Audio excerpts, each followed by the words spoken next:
Now we are going to sharpen the image. The last task you might want to do when retouching a photo is to sharpen the image. There are several ways to sharpen an image, but the Smart Sharpen filter gives you the most control. Because sharpening can emphasize artifacts, you'll remove those first. Zoom in to about 400%.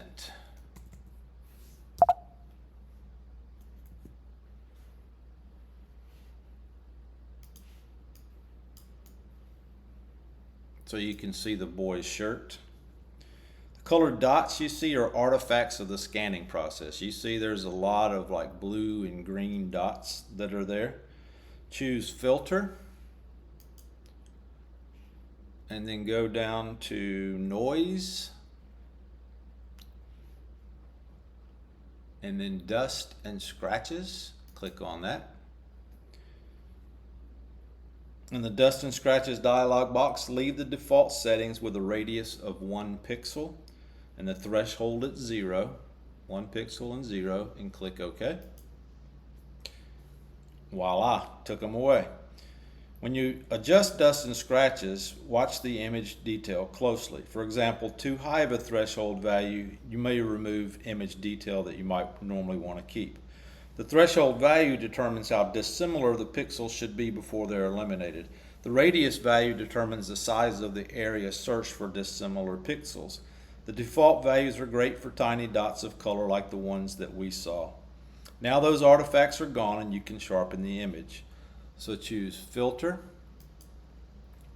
Sharpen, and then we are going to Smart Sharpen. And a dialog box opens up. The Smart Sharpen, that dialog box makes sure that the preview is selected. This box right here, so we can see what whenever we're doing things. You can drag inside the preview window to see different parts of the image. So if you wanted to drag it around to see different parts, you can do that. You can also zoom in so you can see things better. Make sure the lens blur is chosen and what we're going to remove. You see that when you click there, you have 3 different things. You have lens blur, Gaussian blur, and motion blur. Lens blur provides finer sharpening of detail and reduced sharpening halos. Gaussian blur increases the contrast along the edges of an image. Motion blur reduces the effects of blur that resulted from the camera or the subject moving when the photo was taken. Drag the amount, so make sure we're on lens blur. Drag the amount slider down to about, say, 60. And that will sharpen the image. Drag the radius slider to about 1.5.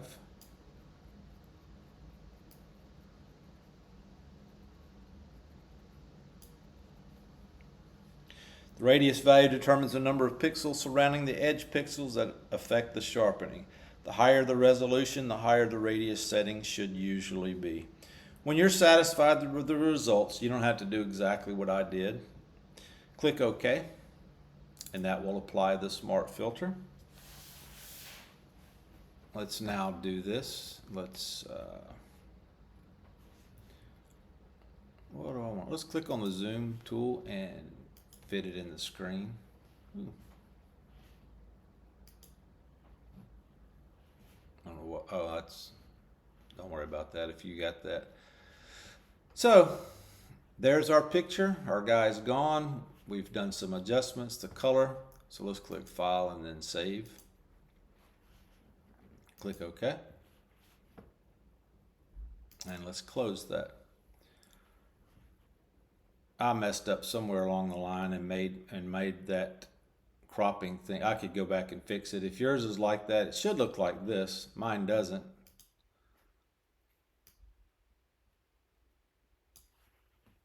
But let me see something here.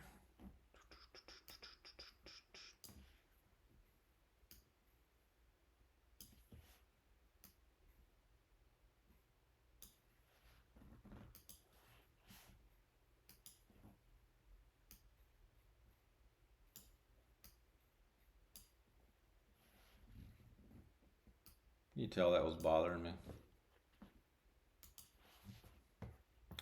Now,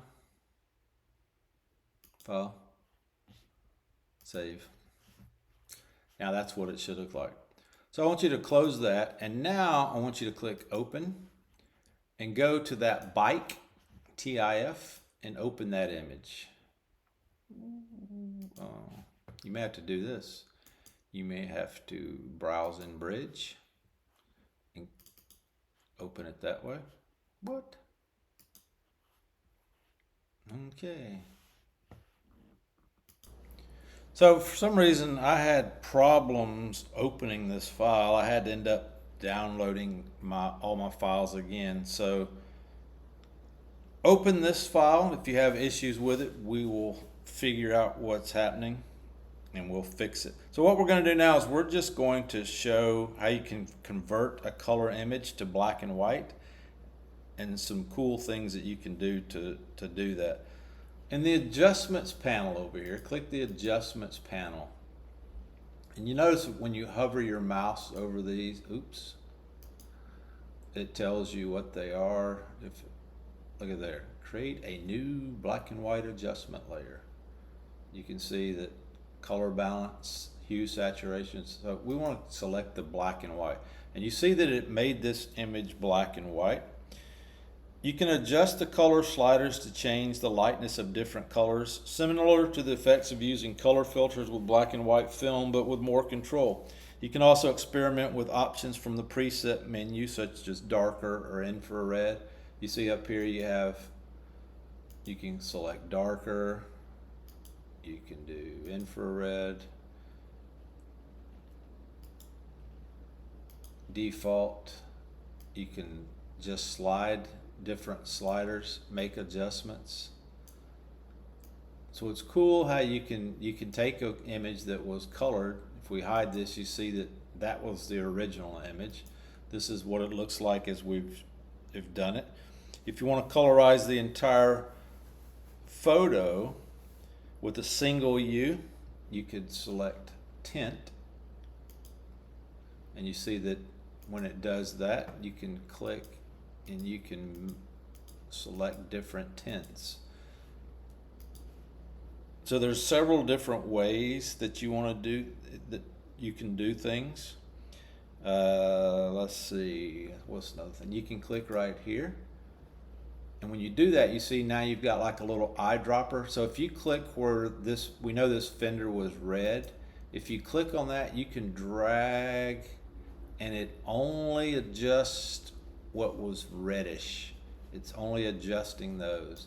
So take this image, play it, and I haven't showed you this, but where you have this adjustment, you can click on it and drag it down to the garbage can and it completely deletes that. So I want you to take this image in black and white and go in and make some adjustments so that we can see that you've adjusted things, and then submit that to me. Save it as let's do this. See if you can follow directions. Click File, Save As. No, we're not going to save it. We're going to export it. Here's what we're going to do. Go File, and then go down to Export. And we're going to quick export as a PNG. And we're going to name it, I'm going to name it Parazine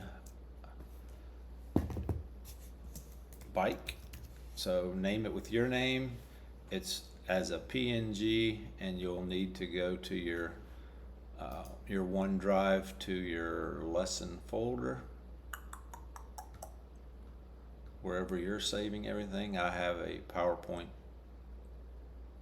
not PowerPoint, I saw PowerPoint, Photoshop 2023 lessons, and save it. And you're going to submit that to me.